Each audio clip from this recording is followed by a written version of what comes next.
At Sumter, Anderson's soldiers and a number of loyal civilian workers busily prepared to resist attack, which they expected at any time.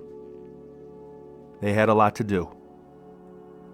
Although the fort contained 66 cannons, only 15 had been mounted prior to their arrival.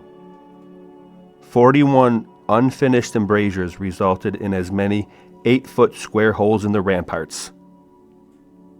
There was plenty of powder and shot, but it lay scattered about the parade ground amidst piles of bricks and sand. Means for repelling a landing on the wharf, which lay outside the wooden gate on the south or gorge wall, were practically non-existent. Fortunately for the garrison, the Carolinians thought the fort impregnable. Quote, 25 well-drilled men could hold it against all Charleston, unquote, warned the Charleston Courier on December 31st. Quote, its batteries could level Fort Moultrie with the ground in a few hours and shell the city effectively, unquote. Besides, the South Carolinians were confident that Buchanan would evacuate the fort, thus making an attack unnecessary. Hence, they concentrated on building up their own defenses. They removed the soft iron nails which the Federals, for lack of anything better, had spiked Moultrie's cannons, then remounted the big guns on new carriages. At the same time, they constructed a battery on the east shore of Morris Island parallel to Charleston Harbor's main channel. Hundreds of black slaves and white volunteers did the work. Among the latter was 67-year-old Edmund Ruffin of Virginia. For years he had dreamed and preached secession. Now he had come to Charleston to, quote, commit a little treason, unquote. While the Carolinians labored, so did the garrison. By early January, Anderson was able to report to the War Department that he could, quote, hold this fort against any force which can be brought against me, unquote, and that therefore the government could reinforce him, quote, at its leisure, unquote. This was exactly what the government was doing. First, Buchanan postponed sending the Brooklyn to Sumter until South Carolina commissioners replied to his rejection to their ultimatum. Then General Scott had some second thoughts. He feared that the deep draft Brooklyn would have trouble crossing the bar of Charleston Harbor, and that Virginia secessionists might seize Fort Monroe if its garrison was reduced. So with Buchanan's approval, he arranged to charter the unarmed paddle wheeler Star of the West at New York, where several days were consumed loading her with supplies and 200 troops. He and Buchanan also hoped that a vessel of this type would be less provocative to the Carolinians than a warship.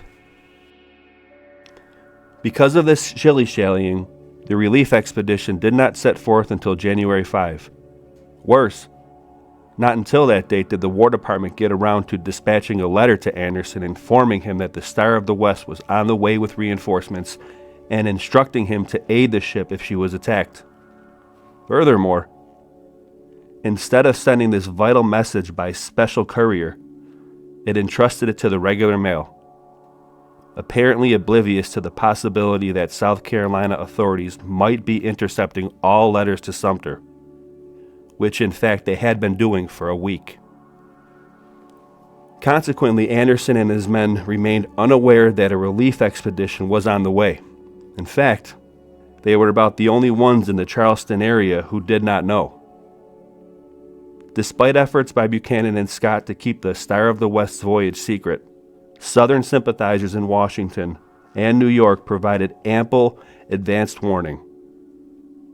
Panic gripped Charleston, and South Carolina forces frantically prepared to beat back the Yankee ship when it appeared.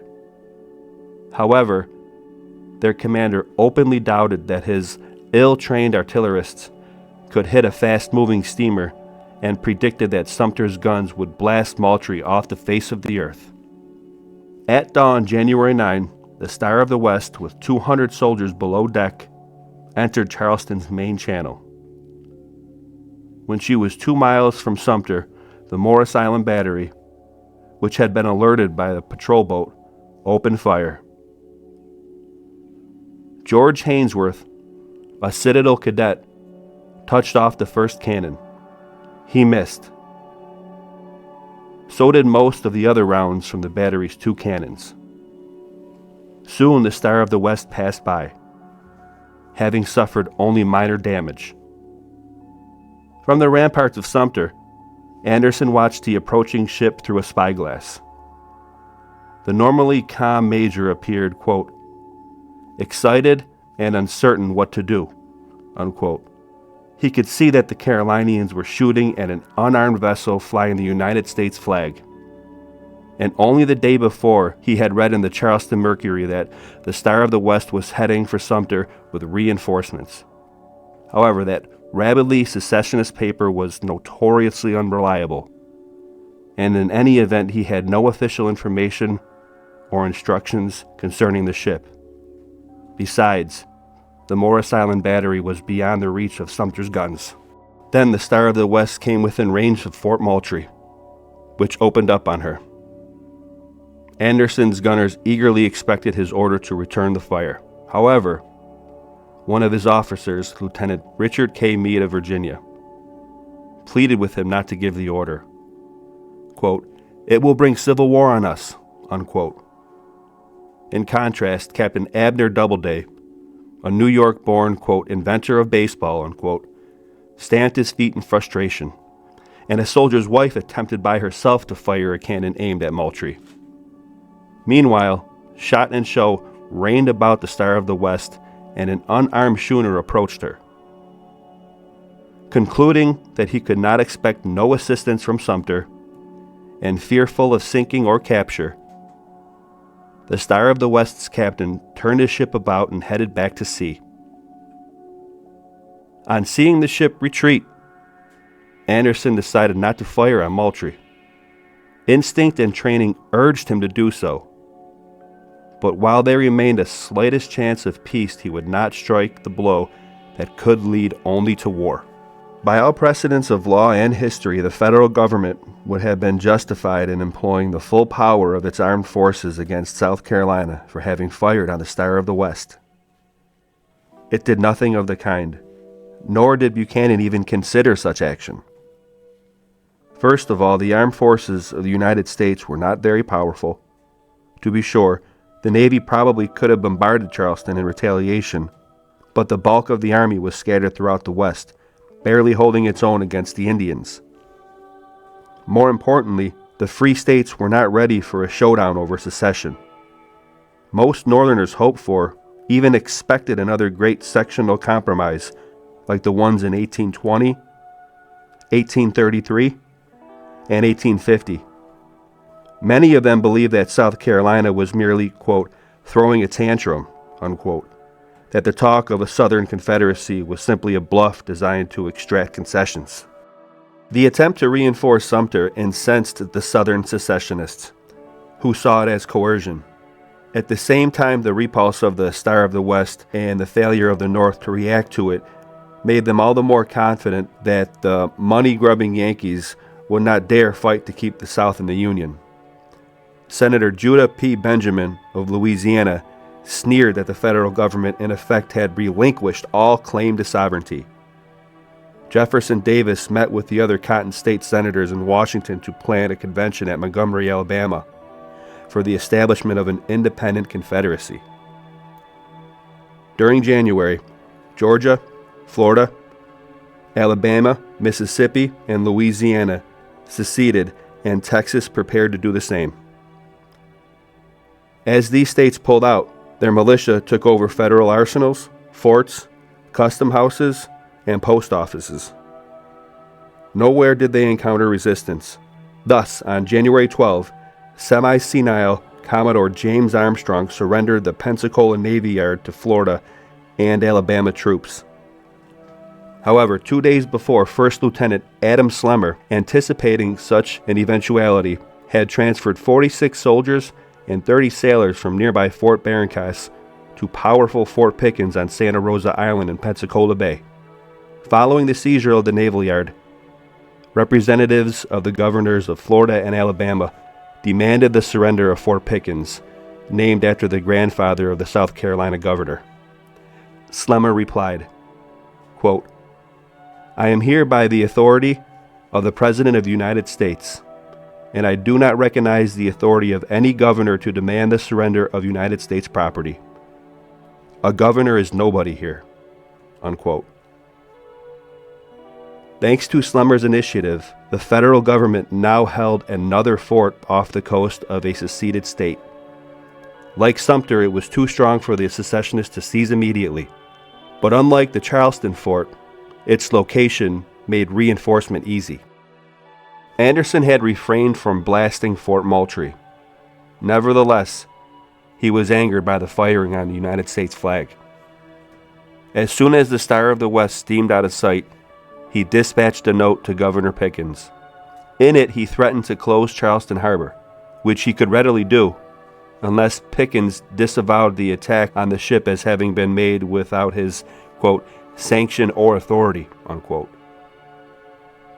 Pickens answered that the attempt to reinforce Sumter was a deliberate act of hostility, and that to close the harbor would be to impose on South Carolina, quote, "the condition of a conquered province," unquote, something it would resist.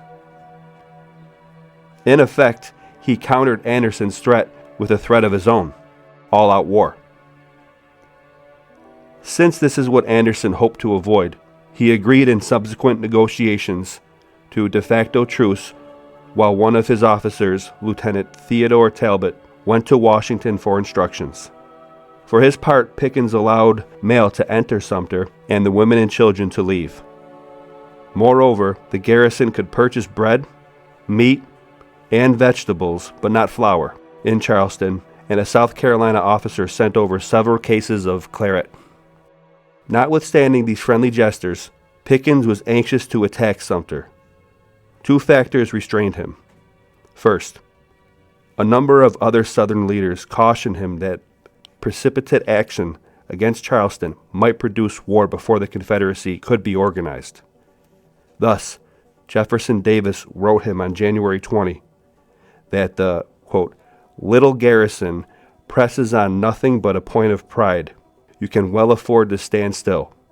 And if things continue as they are for a month, we shall be in a condition to speak with the voice that must be heard and heeded," unquote. The other, more basic factor was that Pickens lacked the means to assault Sumter successfully. Time was needed to furnish these means. The truce supplied the time, and the governor made the most of it. At his orders, 4 hulks crammed with stone were sunk in the main channel in order to block future relief ships, though the tide soon swept the sunken hulks away. Working day and night, militiamen and slaves added more guns to Moultrie, strengthened the, quote, "Star of the West battery," unquote, established an, quote, "iron battery," unquote, on Cummings Point, due south of Sumter, built batteries at Fort Johnson on James Island, implanted additional cannons at various other places, and constructed an ironclad, quote, "floating battery," unquote. The garrison watched as the, quote, "enemy," unquote, surrounded Sumter with a circle of fire. Captain Doubleday, who was second in command, proposed to Anderson that he tell the Carolinians to cease work, and if they refused, to level their still vulnerable fortifications. But the major rejected his advice. Even had he been willing personally to accept it, he could not. His orders from the new Secretary of War, Joseph Holt, echoed those from Floyd. He was to, quote, "act strictly on the defensive," unquote. Furthermore, the Carolinians represented no immediate or direct danger to the fort.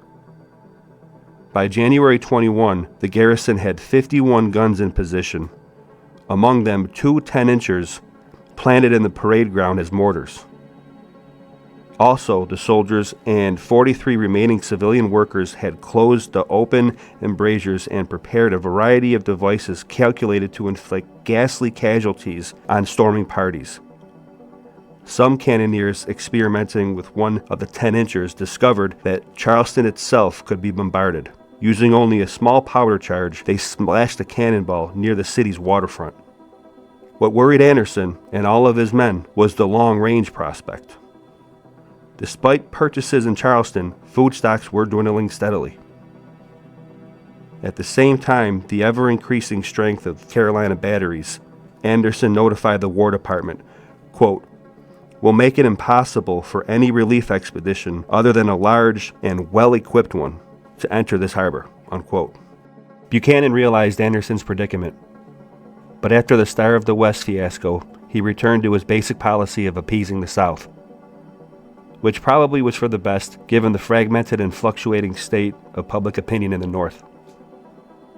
Hence, when Lieutenant Talbot returned from Washington to Sumter on January 19, he brought instructions from Secretary of War Holt, which boiled down to this: the government did not, quote, "at present," unquote, intend to reinforce or supply the fort, and, quote, "attempt to do so would no doubt be attended by a collision of arms and the effusion of blood, a national calamity which the President is most anxious, if possible, to avoid," unquote. But if Anderson decided he needed more troops and supplies, he was to inform the War Department and at once, quote, "a prompt and vigorous effort will be made to forward them," unquote.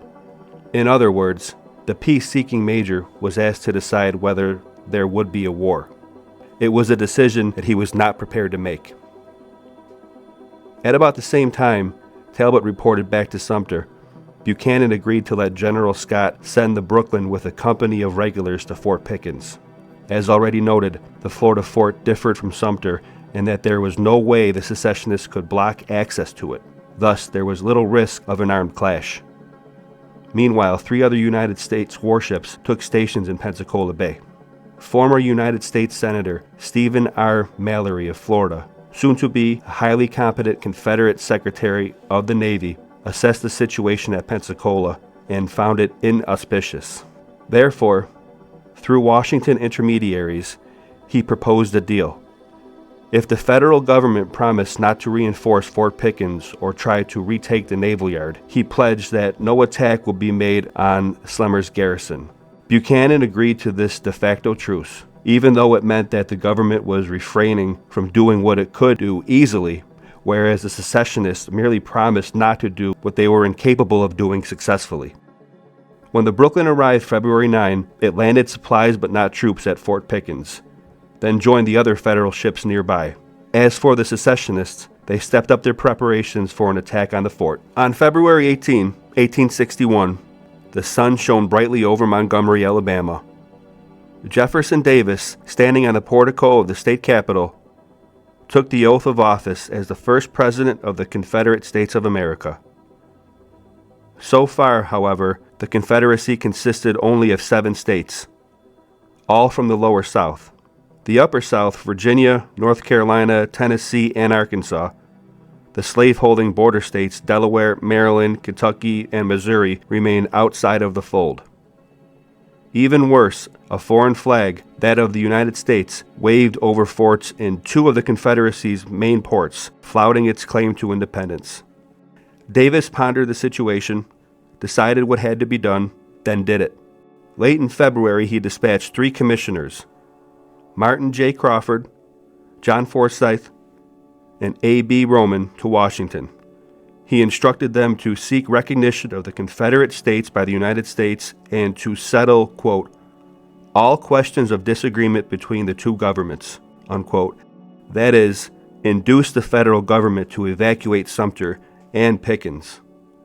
Next, early in March, he sent Brigadier General P.G.T. Beauregard to Charleston and Brigadier General Braxton Bragg to Pensacola. Both had the same orders: as rapidly as possible, make all preparations necessary to take, respectively, Fort Sumter and Fort Pickens. Davis hoped Crawford, Forsyth, and Roman would succeed in persuading Washington to let the South and the 2 forts go in peace. But if they failed, time would have been gained for the Confederacy to acquire the means to assert its independence and take the forts by war. Either way, peace or war, the result would be the same: the establishment of a great new nation embracing all of the slave states. End reading.